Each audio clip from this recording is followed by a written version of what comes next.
समागत्य तिष्ठन्तम् आनन्दकन्दं परब्रह्मलिङ्गं भजे पाण्डुरङ्गम् ॐ नमो ध्यान वेद प्रतिपाठ्य जय जय स्वसंवेद्य आत्मरूपा देवानुच गणेशो सकलार्थमती प्रकाशो मने निवृत्तीदासो अवधानी जोजी सेवेलागी सेवक झालो तुमच्या लागलो निज चरण अहो स्वामी तुकया देवा या वरेला करावा भेर विठ्ठल विठ्ठल विठ्ठल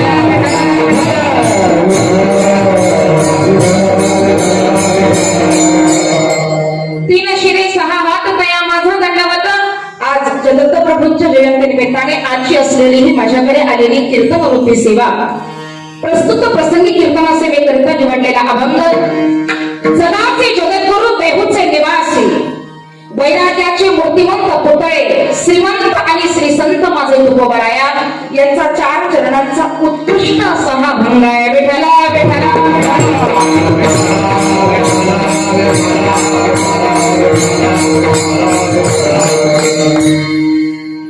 कार्यक्रमात सुरुवात करत असताना वारकरी संप्रदायाचा आराध्य दैवत कुळ दैवत माझा पांडुरंग परमात्मा या पांडुरंगाला वंदन.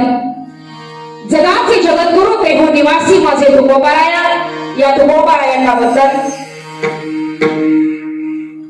इवलेसे रोप लाविले द्वारी असे रोपट लावणारे माझे माऊली जगाचे माऊली ज्ञानियांचे राजे अशा माझ्या माऊलींना वंदन.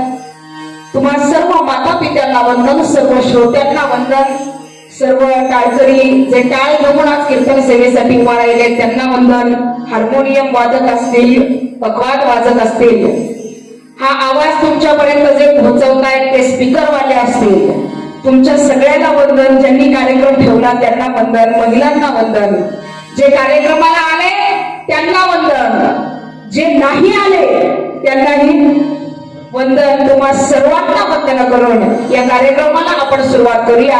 पण हा सर्वांना वंदन करत असताना एका व्यक्तीला मात्र आम्ही विसरलोच. एका माणसाला मात्र आम्ही विसरलो. तुम्ही म्हणाल ताई कीर्तनाला सुरुवात झाली आहे, संतांचं वंदन केलंय, देवाला आमंत्रण दिलंय, या सगळ्याला बोलावल्यानंतर संतांना आणि देवाला बोलावल्यानंतर परत एखाद्या माणसाची गरज काय असं कदाचित जर वाटत असेल तर माझं एक सांगणं आहे. या मातीमध्ये माणूस म्हणून जो आम्ही उभे आहोत ना, पायामध्ये जोडवं, गळ्यामध्ये मंगळसूत्र आणि कपाळाला कुंकू ज्यांच्यामुळे बघायला मिळतंय असे क्षत्रिय कुलावतंस सिंहासनाधीश्वर राजाधिराज योगीराज श्रीमान छत्रपती शिवाजी महाराज यांना माझी विनंती आहे. आज पालखेड या गावामध्ये सुंदर असा हा कीर्तन सोहळा सुरू झाला आहे. सर्व मंडळी जमली आहे, पण राज फक्त आणि फक्त तुमची कमी आहे.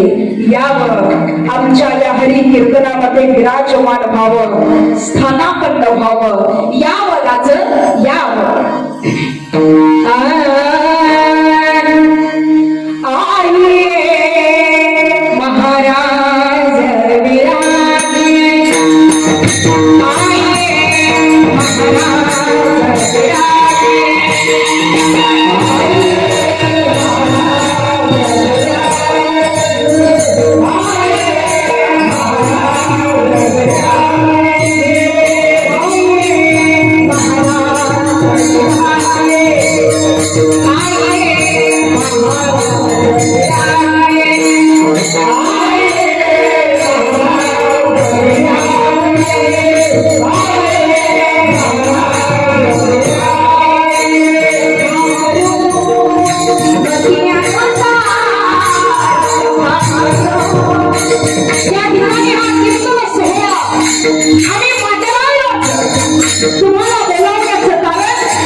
तुम्ही होतात म्हणून हे कीर्तन आहे. तुम्ही होतात ना राजा म्हणून या मंदिरावरती प्रवास आहे. या बरोबर या पधारिये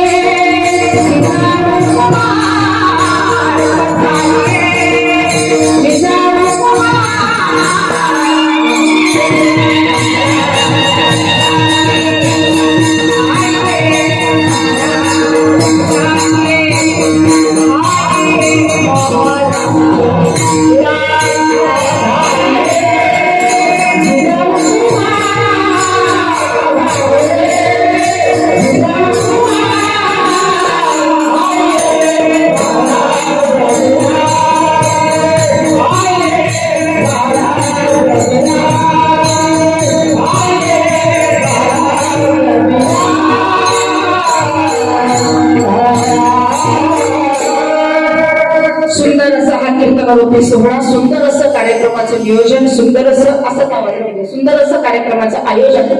बरीच मंडळी कार्यक्रमाला आलेली आहे. एखादा माणूस कीर्तनाला निघाला, मी नेहमी माझ्या कीर्तनामध्ये सांगत असते, एखादा माणूस कीर्तनाला निघाला आणि रस्त्यात जर त्याला दुसरा भेटला तर तो विचारतो, काय तुमच्या इकडचं नाही बरं का, आमच्या तिकडचं सांगतोय.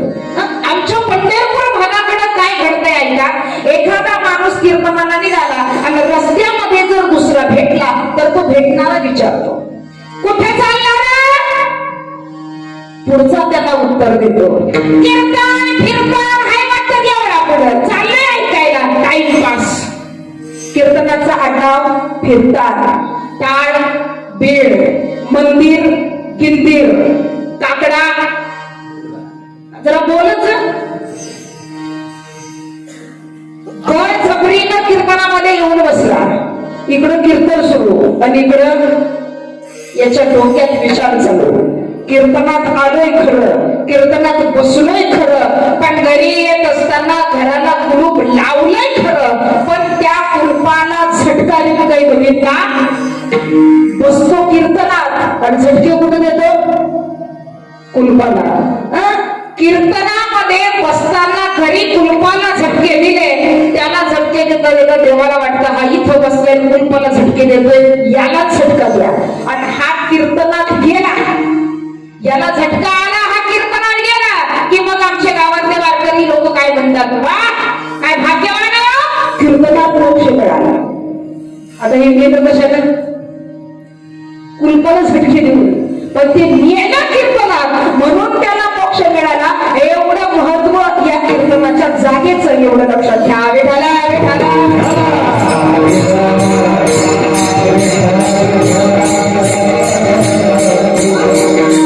जगद्गुरु तुकोबाराय वर्णन करतात, माझ्या मना लागावं चाळा, माझ्या मनाला तुझा चाळा लागावा, छंद लागावा, आवड निर्माण व्हावी.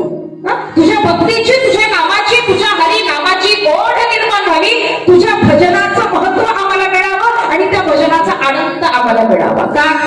जगद्गुरु तुकोबारायला देवाची आवड नव्हती, तुकोबारायला देवाचा चाळा नव्हता, तुकोबारायला देवाचा छंद नव्हता का? अहो तुकोबारायासारखा छंद कुणालाच नव्हता. इतकं वेळ देवाचं होतं, शिंग जांभळी खोकला इतका वेळ वाया गेला. त्यांच्या दिवसातला एवढाच वेळ वाया जात होता, नाहीतर सतत देवाचं नाव, देवाचं नाव घ्यावं. देहूगावी तुकोबाराय राहत असताना प्रत्येक माणसाच्या पाठीमागून निंदक असतात. निंदकाचे घर माहितीये का? निंदकाचे घर असावे का नाहीये तुमच्याकडं? आमच्या मागं तर लई येते, माझ्या पाठीमागं तर लई येत. महाराज काय सांगावं, प्रत्येकाच्या पाठीमागं काय करतील महाराज, तुम्ही जर कीर्तन काढे आणि कीर्तन काढायचंय माझं असतात का? लय असतात. लिहायला गेलं तर यादी कमी पडत, एवढी चिंता करणार आहेत महाराज. इथं कीर्तन झालं, कीर्तन संपलं, कीर्तन होईपर्यंत मला कुणी बोलणार नाही, कीर्तनातून जाईपर्यंत कुणी बोलणार नाही, कीर्तन संपलं तरी कुणी बोलणार नाही. कीर्तन संपून गावाच्या बाहेर आम्ही गेलो, राम राम पाटील, राम राम. कीर्तनात होत ना, ऐकलं का? ऐकलं की कसं होतं? आला काय जावाचा नठावाचं कीर्तन होतं. कुणी आणला होता महाराज, म्हणजे ज्यानं गोवा आणला त्याच्या विठाला विठाला विठाला.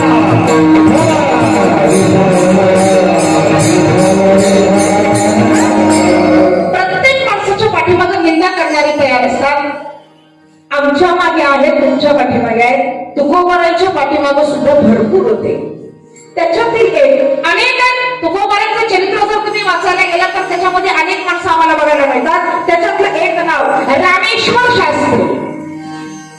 या शास्त्रीने विचार केला, कोण तुकाराम, कोण ढोंगी साधू, कोण ढोंगी संत. अवंत लिहितोय, गाथा लिहितोय, कपाळाला करंद मुक्का लावलाय, गळ्यामध्ये तुळशीच्या माळा घातल्या आणि सगळ्या गावाला महाराज नादाला लावतोय. या तुकारामाकडे जरा बघावं आणि बघितलंच पाहिजे. ही कर्मठ मंडळी, नास्तिक मंडळी बघितलंच पाहिजे म्हणून शास्त्री देहू गावी आले. सकाळची वेळ, जरा याच्याकडे बघावं म्हणून घरी गेले. जरा याची विचारपूस करावी म्हणून घरी गेले. घरी जाता बरोबर आवाज दिला, आहेत का महाराज? जिजाबाई होत्या बाहेर आल्या. या ना बसा. नाही नाही, तुकाराम महाराज कुठे आहेत, त्यांना भेटायचंय. अहो सकाळची वेळ आहे, शौचालयाला गेले, थोडा वेळ थांबा, येतीलच. वाट बघायला मला वेळ नाही, मला रिकाम पण नाही. मग आता काय करायचं? कुणीकडे गेलेत महाराज? ज्या दिशेला माणसं जातात. आमच्या माऊलीनं सांगितलं, सकाळची वेळ आहे म्हणे बाबा, या शौचालयाच्या दिशेने महाराज गेले. तुम्हाला जर लवकर भेटायचं असेल तर या रस्त्याला तुम्ही जा, तिकडं तुम्हाला महाराजांची भेट होईल. हा निघाला. रस्त्याने जात असताना तुकाराम महाराजांचा शोध घेत नसतानाच याच्या कानावरती हरी नामाचा गजर त्या घाट जागेतून ऐकायला नामाचा गजर येऊ लागला. रामकृष्ण हरी जय जय रामकृष्ण हरी.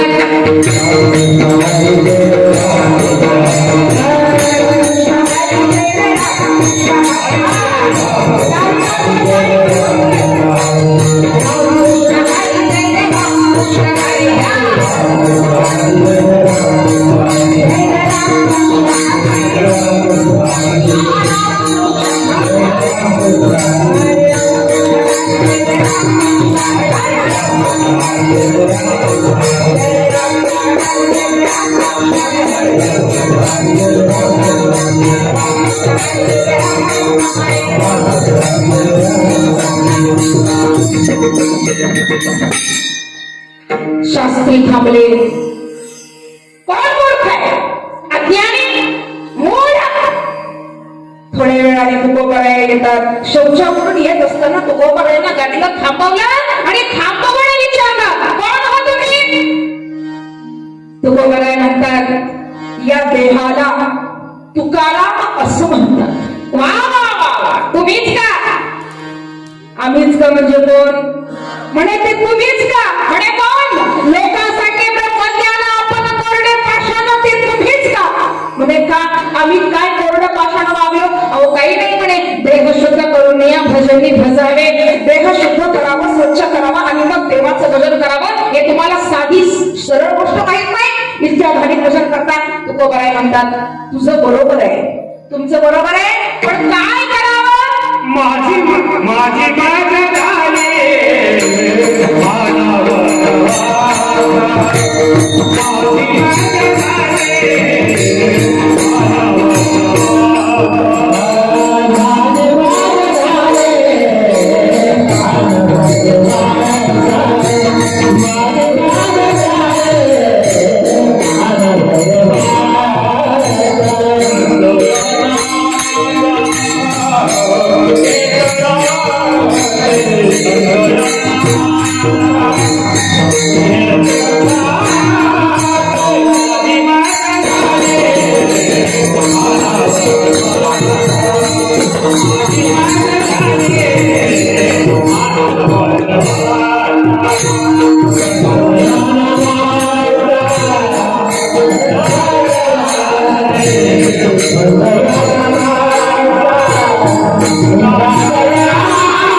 माझी मज झाली अनावर वाचा माझी जीव आवत नाही कुठेही भजन करते तुकोबाराने जीव होता मोठा मोठा राबून धरली आणि सांगितलं आता घ्या देवाचं नाव मुखाने नामस्मरण घेता आलं नाही परंतु रोमातून नामाचा गजर निघू लागला चुकलं महाराज मला माफ करा मला मुद्दा एवढा सांगायचा आहे तुकोबारांना देवाचा चाळा होता तुकोबारांना देवाचा छंद होता तरीही सुद्धा तुकोबारा म्हणतात माझ्या मनाला व चाळा मला चाळा लागावा कशाचा लागावा त्याचंही कारण आहे कशाचा लागावा प्रपंचाचा संसाराचा बायकोचा मुलाचा धनाचा संपत्तीचा या सर्वाचा चाळा लाग नाही म्हणजे तुकोबारा सांगतात या डोळ्यातील तुझं रूप बघावं अभंगातील प्रथम चरणामध्ये महाराज वर्णन करतात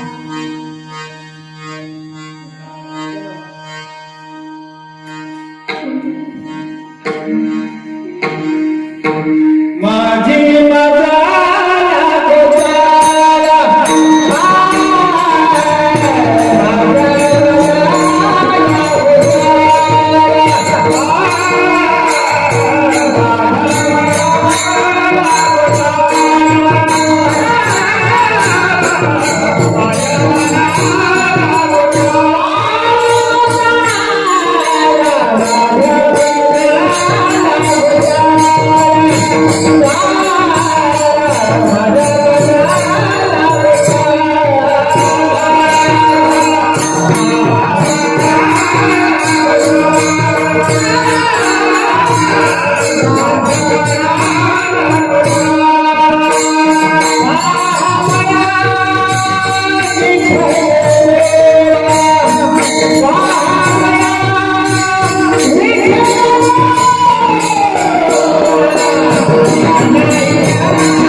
सदय धवल हासम विठ्ठलम चिंतयामी ज्याच्या मुखावरती सतत हास्य आहे असा माझा देव आहे म्हणून त्या देवाचं रूप बघा देवाचं रूप बघायला सांगितलं आमची तोंड बघायला का सांगितले नाही त्याचंही कारण आहे काही काही लोकांच्या तोंडावर 24 तास 12 वाजलेले नाकावरची माशी हालत सतत वाकडी तोंड सतत सडेल तोंड सतत आपण कीर्तनामध्ये आता या ठिकाणी आपण कीर्तनामध्ये बसलोय कीर्तन ऐकत असताना तुम्ही ज्या पद्धतीने आमच्या समोर बसाल तशी तुमची ऊर्जा आम्हाला मिळते आणि त्यानंतर तुम्ही जर आम्ही म्हणावं जगद्गुरु तुकाराम महाराज काय म्हणतात तुम्ही असं बघा आम्ही काय सांगावं तुम्हाला महाराज म्हणत करतात देवाचं रूप का बघा त्याचं कारण आहे सदय धवल हासम विठ्ठलम चिंतयामी चेहऱ्यावरती तुमचं तोंड कसंही असू द्या कितीही कुरूप असू द्या पण त्या चेहऱ्यावरती जर हास्य असेल तर तुमचा चेहरा सुंदर दिसल्याशिवाय राहणार त्याच्यासाठी तुमच्या तोंडावर आधी हास्य असलं पाहिजे थोडीशी थंडी आहे मनामध्ये थोडासा वेळ दिवसभराचा दगदगलेली असाल कामाने त्रास झालेला असेल मान्य आहे पण हा कीर्तनाचा वेळ काही 3 तासाचा नाही फक्त 2च तासाचा आहे आणि 2 तास आपल्याला भगवंताचं इतकं सुंदर भजन करायचं आहे त्याच्यामध्ये रममाण व्हायचं आहे आणि म्हणून महाराज काय सांगतात देवाचं भजन करावं पण कसं करावं भावे गावे गीता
आम्ही आपल्या पोरांना जे वळण द्यावं ते वळण आपल्या मुलांना लागलं जातं. महिला मंडळीकडे लक्ष द्या.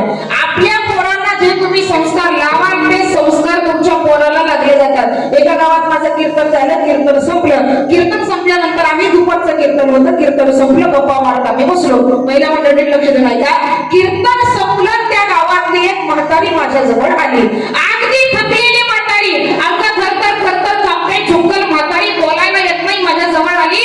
तिनं दर्शन घेतलं आणि ती म्हातारी मला काय म्हणते, बाई. म्हटलं काय आजी? राधिका नाही बाई, कीर्तन केलं का माय?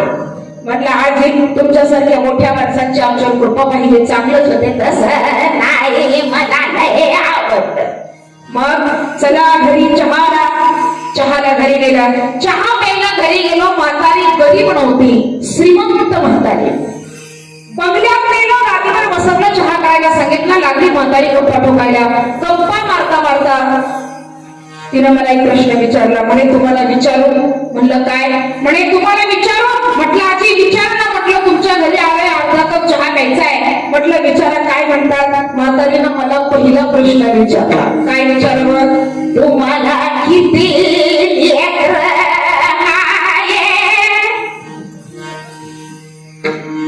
म्हणलं आजी मला किती असू द्या, आलोय तुमच्या घरी, तुम्हाला किती येते सांगा.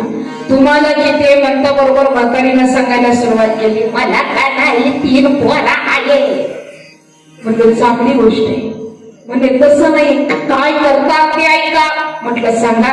काय सांगावं माझा मोठा पोरगा, असं वाटत नाही 9 महिने वज वाढवलं म्हणून. म्हणलं मग करतोय काय?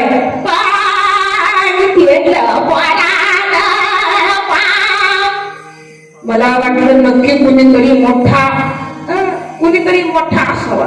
म्हणलं एवढा करतोय काय की तुमचा मोठा मुलगा? म्हातारे म्हणाले काय सांगावं माझं मोठं पोरगं गावाच्या बाहेर हातभट्टी लावली, तिथं धंदा करतया, सगळं गाव त्याच्याच मागं लागतया.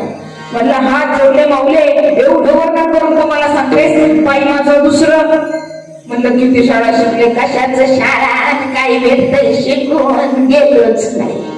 मग काय करतोय? टपरीच्या माग जुगाराचा अड्डा लावलाय. देवाच्या कृपेनं दोन्ही पोरं चांगले दिले बघा, सुखात चाललंय.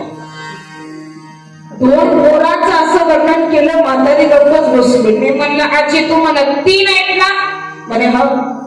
तिसऱ्यानं काय किंवा लावलं ते सांगा. म्हणलं दोघांनी नाही भारी कामं केले. तिसरा काय करतोय? तिसऱ्याचं नाव काढतो बरोबर म्हातारीनं द्वाड वाकडं केलं, बोट मोडायला लागली आणि म्हातारी म्हणते काय सांगू त्या गेल्या मुलग्याचं नाव पडायला वाटत नाही. म्हणलं करतोय काय? म्हातारी म्हणाले काय सांगावं माझं तिसरं? ट्रॅक्टरच्या चाका एवढ्या गळ्यात माळा घातल्या आणि तुमच्या सारखंच बोबलं फिरताय.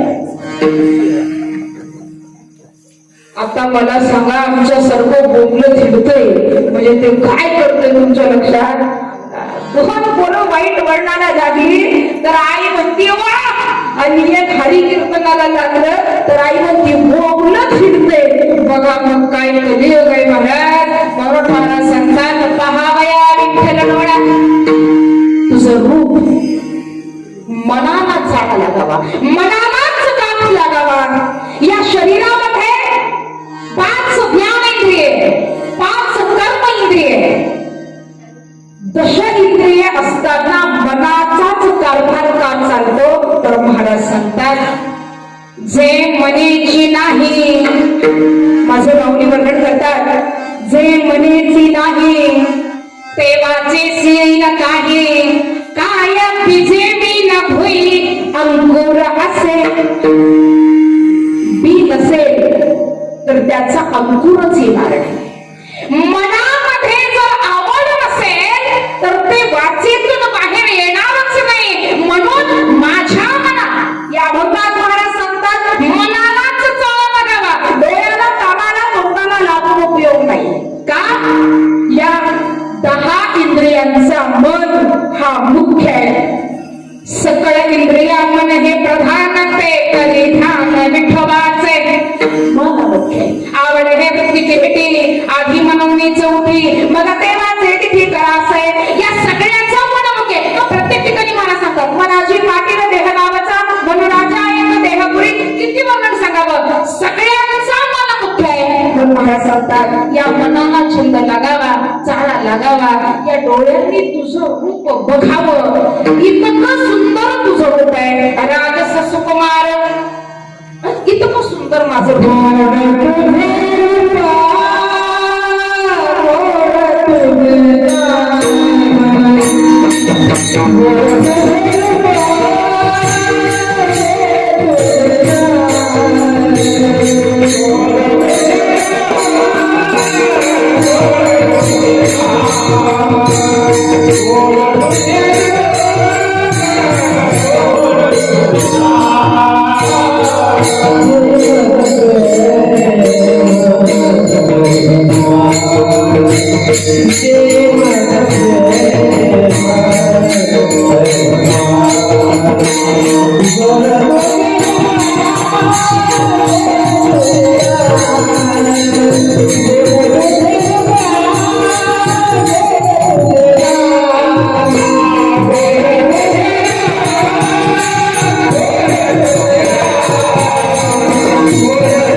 इतका सुंदर माझा भगवान परमात्मा महाराज वर्णन करतात नळाची बायको दमयंती इतकी सुंदर होती इतिहासामध्ये पुराणामध्ये वर्णन आहे नळाची बायको दमयंती इतकी सुंदर होती तिच्या लावण्याची सर्व जगामध्ये ख्याती या दमयंतीला या लावण्यावरती सौंदर्यावरती दमयंतीला निर्माण करत असताना असं म्हणतात ब्रह्मदेवानं चंद्राचा थोडासा अंश घेतला आणि तिला निर्माण केलं म्हणून ती इतकी सुंदर आहे मग विचार करा चंद्राचा अंश घेऊन निर्माण केलेली स्त्री जर इतकी सुंदर आहे तर माझ्या पांडुरंग परमात्म्याच्या मुखकमलावर चंद्राचा अंश नाही तर कोटी चंद्र आहे तुझे निढळी कोटी चंद्र प्रकाश आहे इतका चंद्र असणारा माझा देव किती सुंदर असेल इतका सुंदर माझा देव सुंदर ते महाराज वर्णन करतात हरिमनामध्ये सुद्धा महाराज सांगतात पुढे जाऊन तुकोबाराया वर्णन करतात तुझ्या पुढे तुझ्या नामापुढे मला संसाराची गोडी नाही मला प्रपंच आवडत नाही अभंगाच्या दुसऱ्या चरणात महाराज वर्णन करतात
संसार हा गोड प्रपंच आम्हाला नको आहे का दुःख बांधवडी आहे हा संसार सुखाचा विचार नाही मोठे इतकं दुःखमय असणारा संसार आम्हाला मोठे महाराज पुढे जाऊन सांगतात संसार दुःखमुळे चौकडे इंगळ विश्रांती नाही मोठे रात्रंदिवस तळमळ या संसार रूपी गाडीची नवरा आणि बायको ही दोन चाक आहेत बरोबर आहे ना आज ज्यांच्या जयंती निमित्तानं हा कीर्तन रूपी सोहळा चालू आहे दत्त जयंती निमित्ताने या दत्त जयंतीची या दत्त चरित्राची सुरुवातच या शब्दापासून होते ती म्हणजे पतिव्रता या चरित्राची सुरुवात होते आम्हाला एक पतिव्रता माऊली या चरित्रामध्ये बघायला मिळते महाराज संसार करत असताना या संसारामध्ये नवरा आणि बायको ही दोन संसाराची दोन चाक आहेत.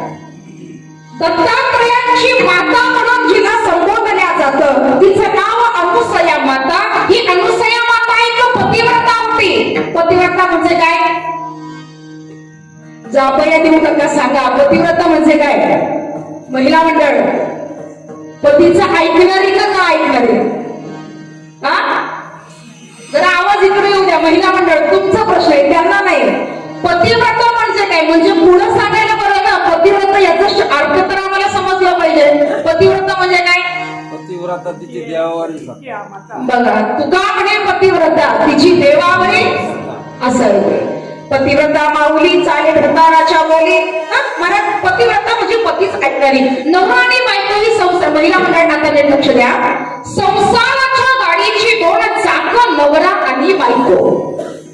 ही दोन चाकं चालवत असताना संसाराची दोन चाकं व्यवस्थित सरळ एकसारखी असतील तर ती गाडी सरळ चालते. पण त्याच्यातील एक चाक जर बिघडलं तर ती गाडी कुठं आपटेल तिचा पत्ता लागत. पतिव्रतेचं महत्व एवढं आहे बघा. सूर्य थांबला पतिव्रतेच्या हाकेला. सूर्य सुद्धा थांबला होता तिच्या हाकेला.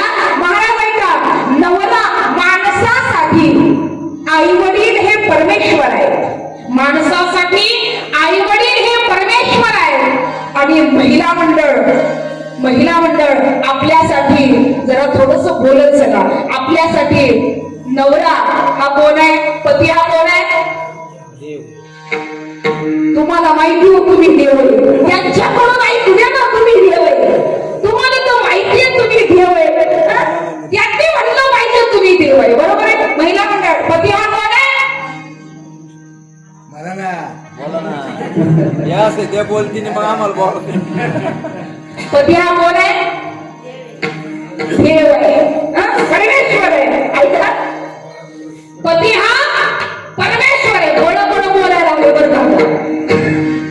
पती हा परमेश्वर आहे. मग आता मला सांगा, पती हा परमेश्वर आहे, पती हा देव आहे. जरी बोलल्या नसतील तरी काही वयाने माना हलवल्या की हो ताई, पती हा देव आहे, पती हा परमेश्वराच्या जागेवर आहे. मग मला सांगा महिला मंडळ, पती हा परमेश्वर आहे तर रोज सकाळी उठून कोण नवऱ्याच्या पाया पडतो?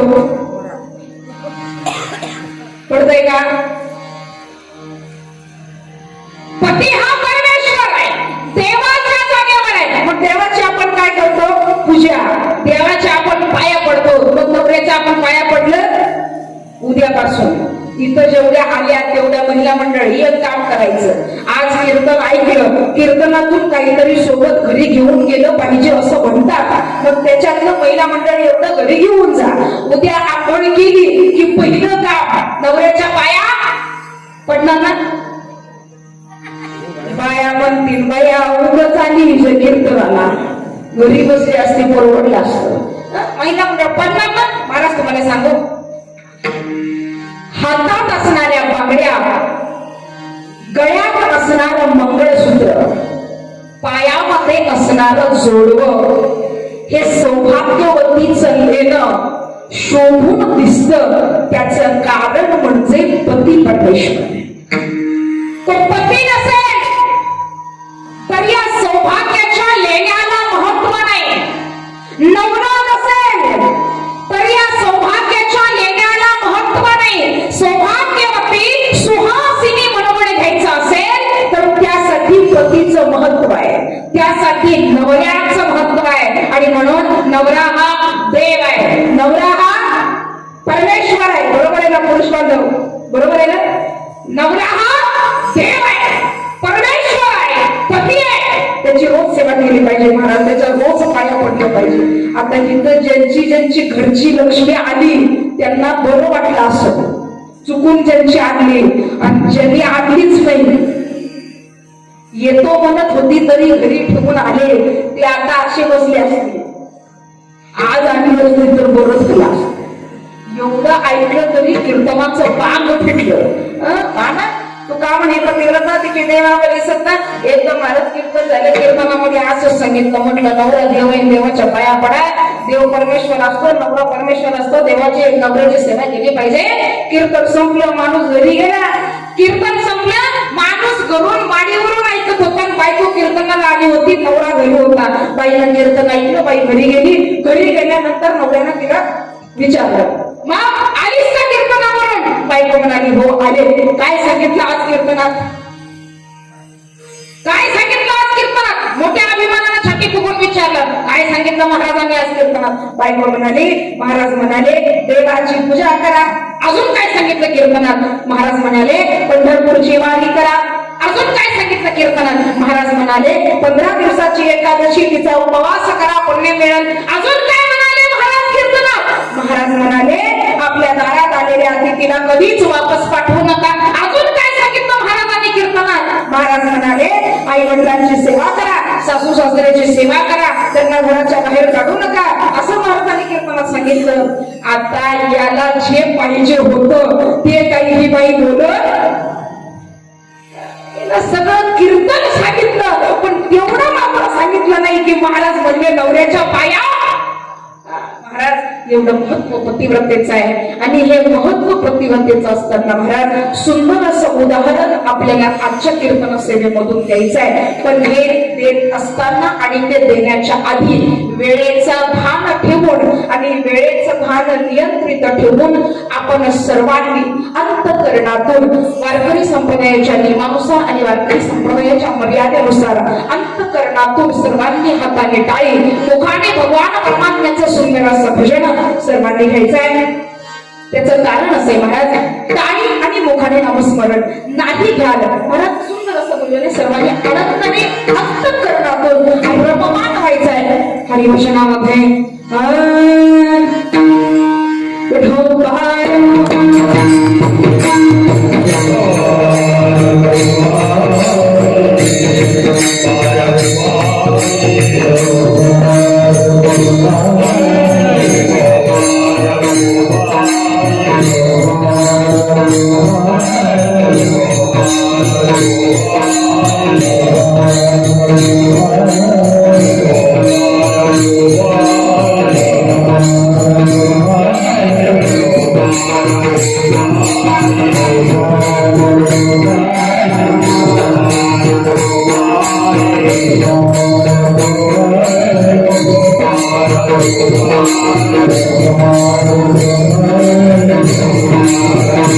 Thank you.